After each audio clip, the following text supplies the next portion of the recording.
and welcome to Scare You to Sleep. I'm your host, Shelby Novak, and I'm here to read you a bedtime story. This week I have for you a new tale by author Andrew Newall. You'll remember Andrew from his story Fire Twins, and you can find that in episode 320. Tonight he has for us Broken Image.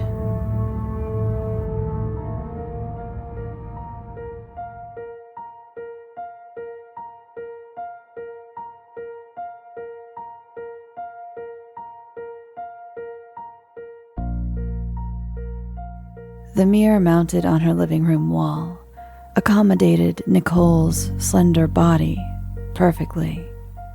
An old-fashioned gilt frame was a contrast to the contemporary decor in her luxury London apartment. But it caught her eye on a bizarre website on the occult she stumbled across one evening while casually browsing. What the hell? It was retro, and something else to show off. The woman smiling back with blonde flowing locks and unblemished skin was successful, independent, basking in cover girl glory. A lucrative modeling career had made Nicole extremely wealthy. A penthouse, top-of-the-range Toyota, all the nice things. Men wanted her. Women wanted to be her. A photograph of Nicole and her boyfriend Brian sat on the small table beside the mirror. Brian beamed with pride beside his partner. Nicole liked Brian. She liked all her accessories. 4 evenings a week, she maintained her toned figure with cardio classes at the local gym. The group of girls who congregated outside with no particular agenda recognized a rich bitch, and a likened comment would sometimes be thrown her way. Usually she ignored them, but one night she glanced back at them, and it was just that, a glance, but enough to tell one of the group that Nicole looked down on them, and enough to make this same girl in a hooded top approach her and ask her what the fuck she thought she was looking at, before pulling a small blade from nowhere. Nicole hunched on her sofa in the middle of the afternoon, nursing a hot chocolate. Hair, usually kinking its way seductively to one side, now straggled down the front of her face, barely parting enough to allow her to see, while concealing a 3 weeks healed red scar running from the side of her left eye and down part of her cheek. The softness of a pink dressing gown against her skin offered little comfort as she began a new chapter of life without admiration and nice things. An old bedsheet she carelessly flung over the long mirror deemed it a forbidden zone, vanity sentencing her to solitary confinement. Nicole had sheets and towels covering all the mirrors, small ones, big ones. Now she couldn't stand the sight of her own self. She stared at nothing. The apartment in silence, but for the groan of a loose floorboard somewhere between the mirror and her coffee table whenever she walked across the laminate flooring. Her cell phone rang. Hello? Do you remember me? Who is this? You should know who I am. A cold whisper. Female. Sorry, I think you have the wrong number. You better fix this now, or you will be sorry. That scar is nothing. Nicole's head filled with images of the hood with the blade. The girl had been charged but was free until the court date. You're making a big mistake calling me, Nicole said. Why don't you leave it alone? This isn't just about you. The caller disconnected. Nicole pressed to obtain the number. Unrecognized signal. She gripped the phone tightly, hand shaking, sweating, anticipating a return call. It rang again immediately, making Nicole twitch with fright and almost drop the cell. It was her neighbor, Aura, from the apartment below. Minutes later, after throwing on a t-shirt and jeans, she was sitting in Aura's living room. Aura was Nora, but the name Nora was boring. On Nicole's advice, she'd dropped the N and became Aura, which sounded kind of cool, like Rita Ora, the singer. Often they hit the town's pubs and clubs. Aura's nondescript looks, complete with thick-rimmed spectacles, meant Nicole's beauty was never upstaged on a night out. Nicole knew Aura had something of a hero worship for her, and allowed herself to play along. Perhaps it was living directly below a damn near supermodel, or that playful kiss they shared one night after one mojito too many. Mostly, Nicole found Aura decidedly dull, but right now, she needed the company. "It's about time you got out," said Aura, more than pleased to see her friend. "I've called you tons of times. I thought you'd forgotten about me." "No, hadn't forgotten. Just haven't felt like doing anything," Nicole admitted, dismissively. "So, what do you think about the call?" "You sure it was the same girl?" asked Aura. "Well, who else could it be?" "She's probably just trying to scare you into dropping the charges." "What if she knows where I live? What do you think I should do?" The first time Nicole had ever asked for Aura's opinion. "Even if she did know, she'll never come here. It's too risky for her," said Aura. "Anyway, how could she get your number?" Nicole shook her head, trying. No answer made sense. "Could it have been one of the other models from your agency?" Aura asked. "Someone who knows you and maybe knows that girl too?" Her don't know, but I'll try to look like a detective pose irritated Nicole, but was acceptable under the circumstances. The suggestion opened a network of suspects in Nicole's head, all filtered through quickly and relieved of suspicion.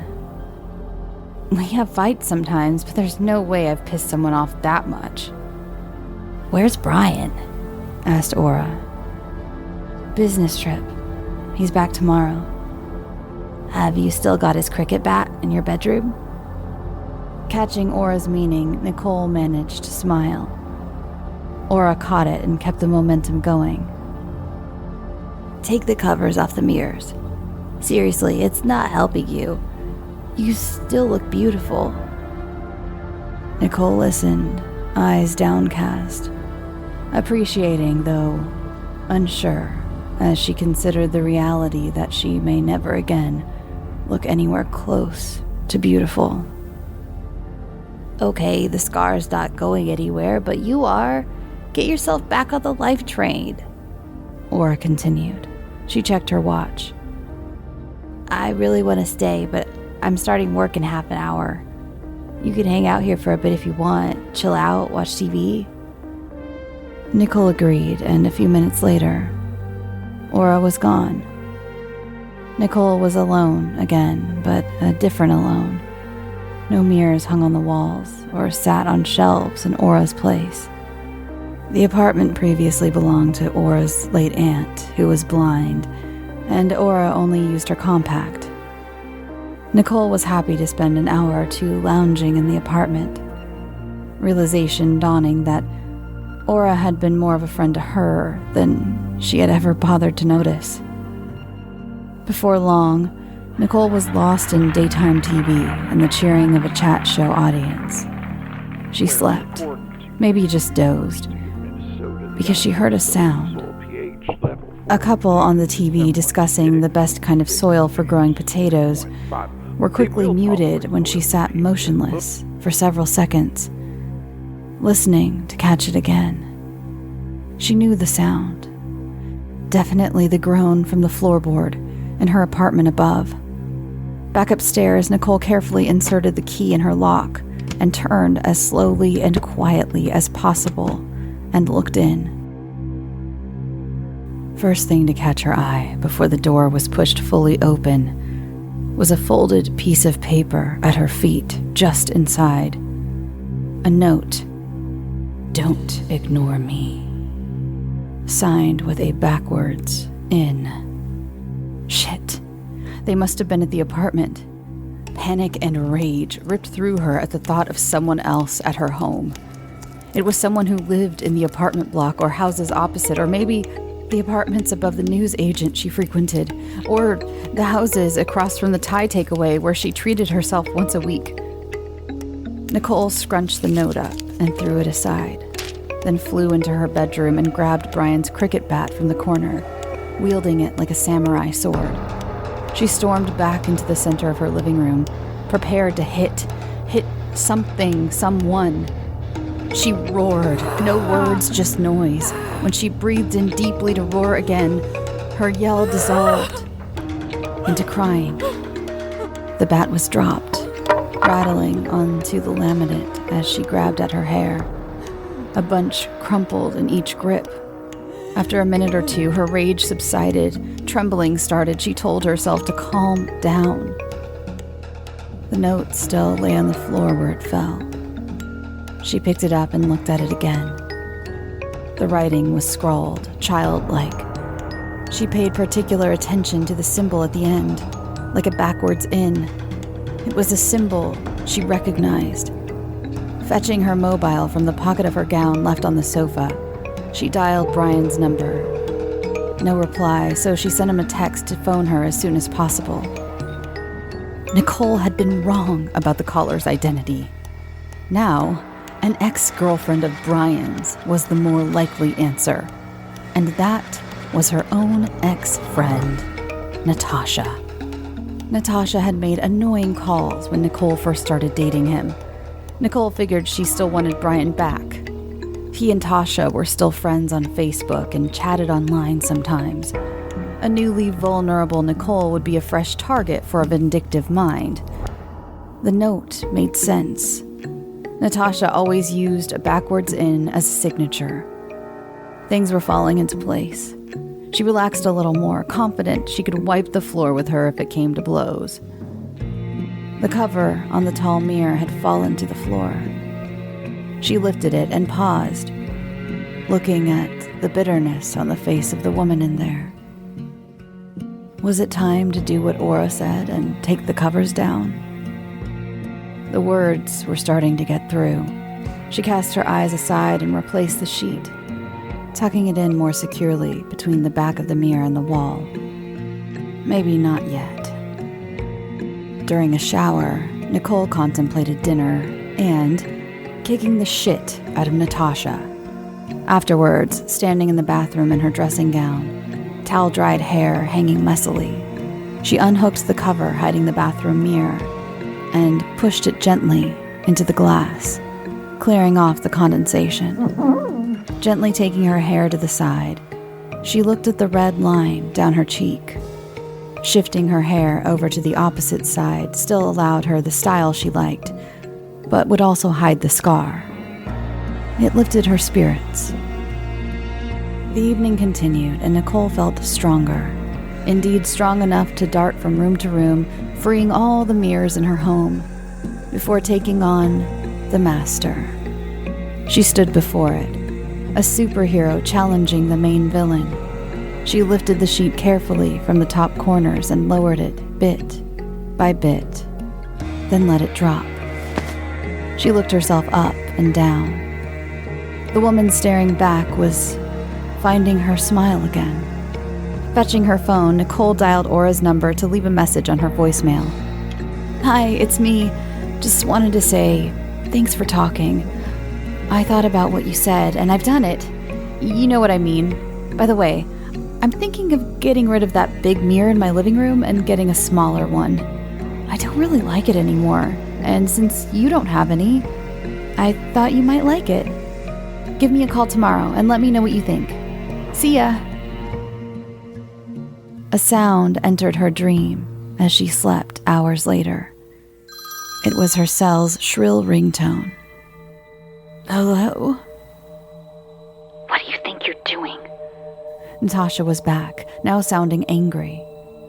I know who you are, Nicole snapped, suddenly awake. Silence. Do you hear me? I said I know who you are. Okay. The surprised voice replied. Who? Nicole heard the voice more clearly now than before. It didn't sound exactly like Natasha, but her mind was made up. Go on. Who am I? It's you, Natasha. I figured it out. Natasha? A confused voice responded, followed by arrogant giggling. Who the fuck is Natasha? Your note gave it away. Okay then. Come on, and see if you're right. Nicole tensed but said nothing. I'm in the living room, said the caller. She looked at the door to her room, closed over tight. A thin strip of light appeared at the space between the bottom of the door and the carpet, and a sick chill ran through her. She sat upright with her back pressed against the wall, trying to compose herself. Are you coming? The voice asked. The question was followed by 3 quiet knocks on the living room wall. It was only Tasha, wasn't it? She tentatively eased herself from her bed, not taking her eyes from the door, and felt her way to Brian's cricket bat, back in its place in the corner. With the bat vice gripped, she let go with one hand, only to open the bedroom door. The living room was adjacent, its door wide open, with the light shining through into the hallway. Nicole squinted as her eyes adjusted while she edged inside, ready to swing at anything that moved, her thumping heart the only sound she could hear. She crept further into the room until she was in line with the tall mirror. Something caught her eye and made her look. She saw the reflection of her living room. Her living room. And nothing else. She didn't hear the rush of footsteps behind her when the other woman struck and threw her arm around Nicole's neck, pulling tight. Fear was now whitewashed by desperation. Rasping, unable to cry out, Nicole threw one arm behind, flailing, trying to claw at her attacker's face, the other hand refusing to release the bat. The attacker's nails dug into her skin until eventually the weapon was wrenched free. The attacker released her hold. Nicole whirled around. She stared eyes wide, fixed on her nemesis. The other woman, now clutching the bat, looked identical to Nicole and was dressed exactly the same, with 1 or 2 slight differences. Her hair was parted to the opposite side. Her gown closed over to the opposite side, and she too had a scar the same length, but on the opposite side.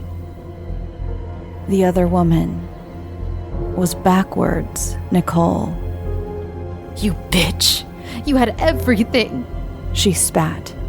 I had everything. We were perfect, and now you're going to throw me out and take away the life you gave me because of this?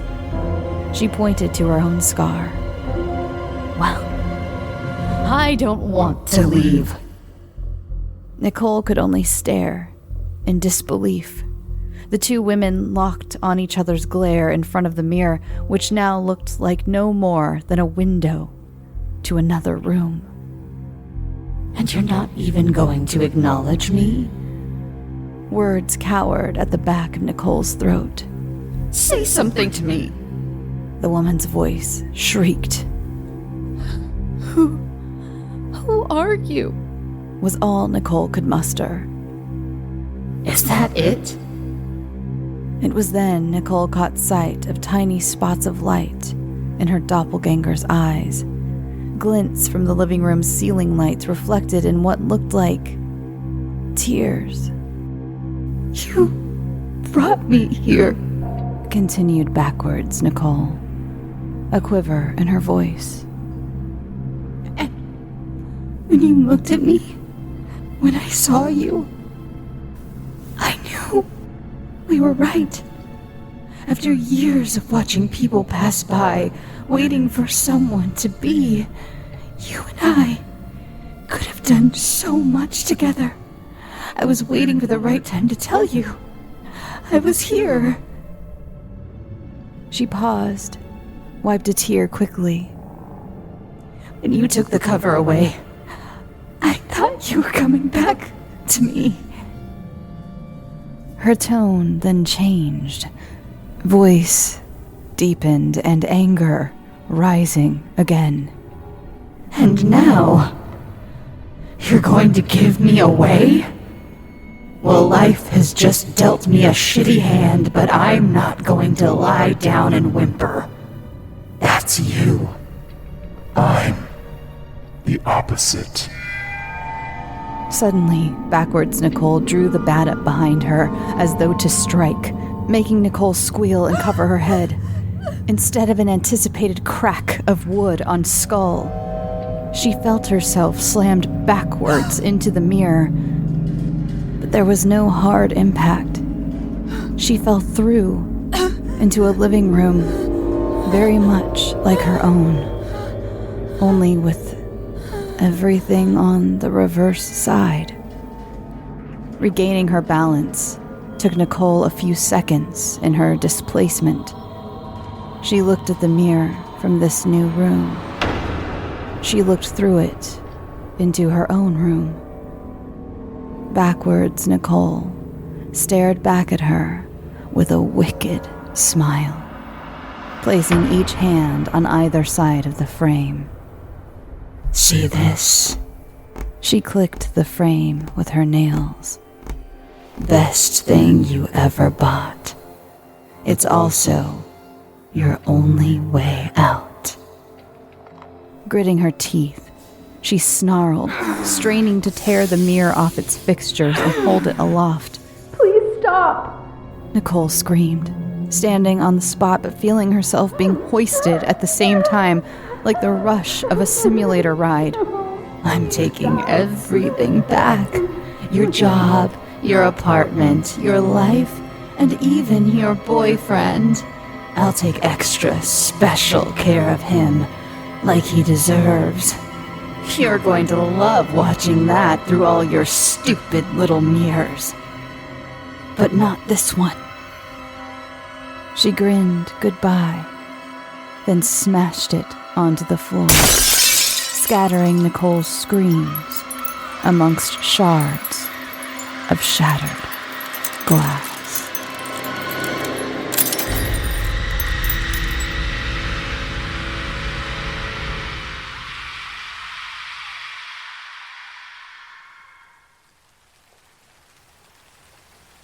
Thanks for listening, and thank you so much to my author this week, Andrew Newall. Again, you can check out his other work that has been on the show, Fire Twins, in episode 320. If you'd like to follow the show on social media to keep up with any announcements, go to Instagram, Twitter, and Facebook at scareyoutosleep, and you can keep up there. The Facebook group is very active, so if you still do Facebook, then I would highly recommend checking it out. It's not just like a fan club for me. It's very much a really fun place to share different horror stuff and memes and all kinds of meet just cool folks. There's a messenger.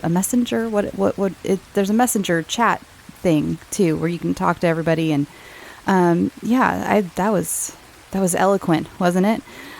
You can send your own stories to be considered for the show to scareyoutosleep@gmail.com.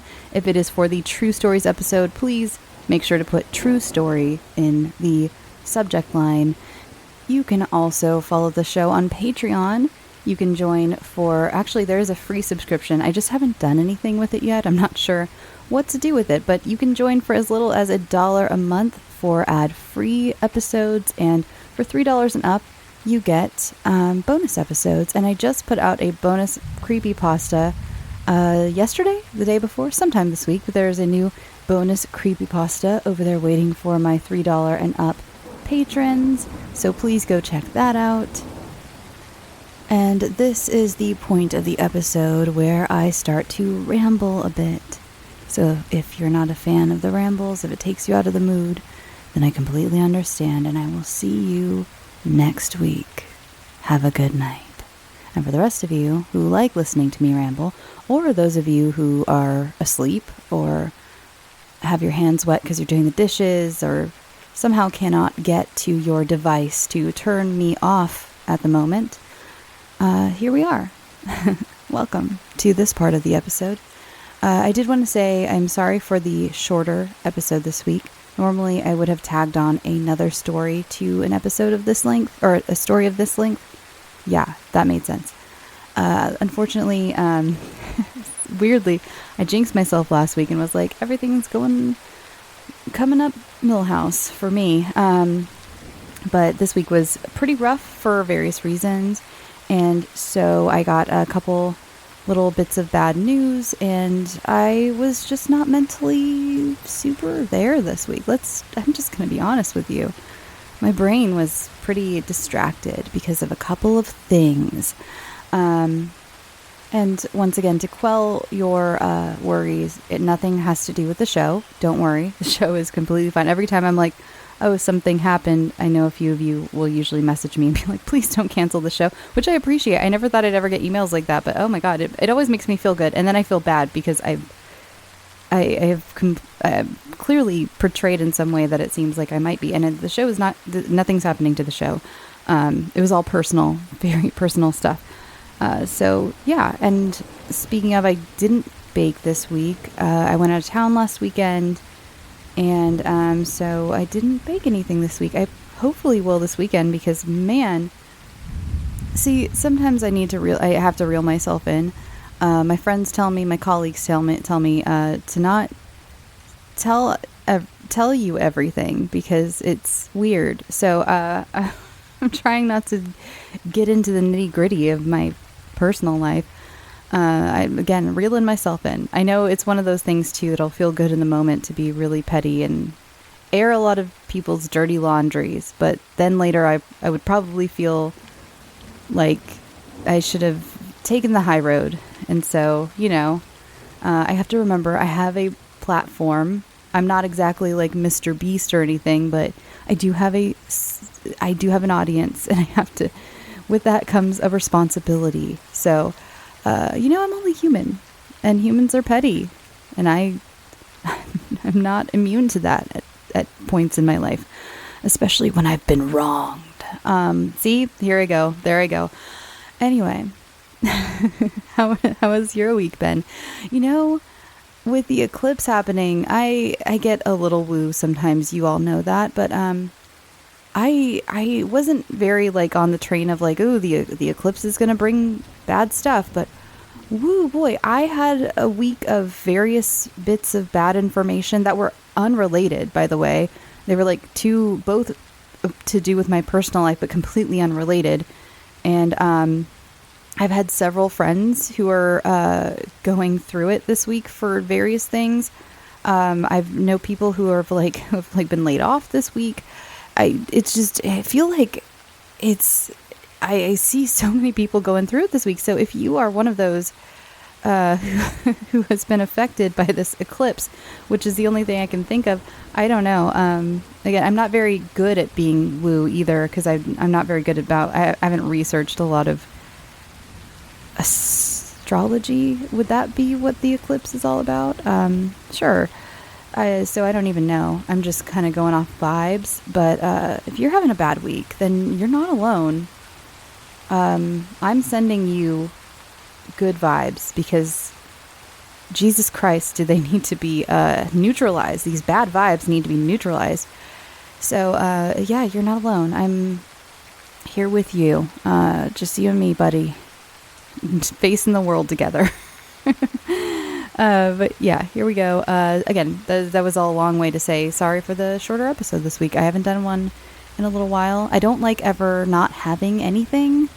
So I did something. And I really liked this story too. I thought it was fun. I really enjoyed doing the mirror screaming sounds and the mirror stuff that Andrew gave me to play with. I enjoyed this story. So I wanted to get that out.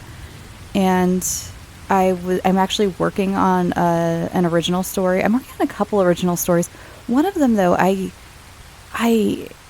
can't get quite past a hump in it. It's not really writer's block. It's just every time I sit down with it, I'm like, yes, here we go. I'm almost done with it. And then I like read through it and then I'm like, this is terrible. This is garbage. No one's going to want to hear this. No one wants this. And then I talk myself out of it. And it's been sitting there for a while too. But I have another idea for a story, or not an idea. I've started another one that it's another original, and I think I'm a little gun shy just because everyone really enjoyed. We met in a Facebook group, or maybe not everyone. I can't because there's someone sitting there right now that's like I didn't. I thought it was dumb. You're welcome to your opinion, but a lot of people really. I got a lot of very good feedback about it. So I'm a little bit like, ooh, I gotta follow myself up, you know? I don't know. Anyway. All right, everyone. I'm going to go say goodbye to this week. That's what I'm going to do. Yeah. I'm going to do that. I'm going to go. I don't even know. I don't even have any plans of what to do to say goodbye to this week and wrap it up. And enjoy my evening somehow. Usually I'll be like, I'm going to bake this thing. This is what I'm craving. I'm going to go bake this thing. You know what I've been craving? A Frosty from Wendy's with fries dipped in it. That's what I've been wanting, is a chocolate Frosty from Wendy's. And an order of fries. Dip those babies in there. Yeah, got yourself a party. If you haven't tried it, what are you doing? What are you doing? I thought that dipping fries in chocolate shakes was like pretty common, and I think it is pretty common, but every once in a while I come across someone who's like, whoa, buddy, what are you doing? Those don't belong together, but they do. They do. If you have not had fries or chips for my UK friends dipped into a chocolate shake, you're not living life. You're not. Okay, I'm gonna go. Clearly I'm in a bizarro mood. I feel like this one's been particularly nonsensical and unhinged. But that's okay. That's why we found each other, because we're all whatever you would call us, weirdos. I don't know. All right, family. I'm gonna go. I love you. Please drink your water. Moisturize. Moisturize. Wear your sunscreen if you're going outside. Did I say drink water? Yeah, drink water.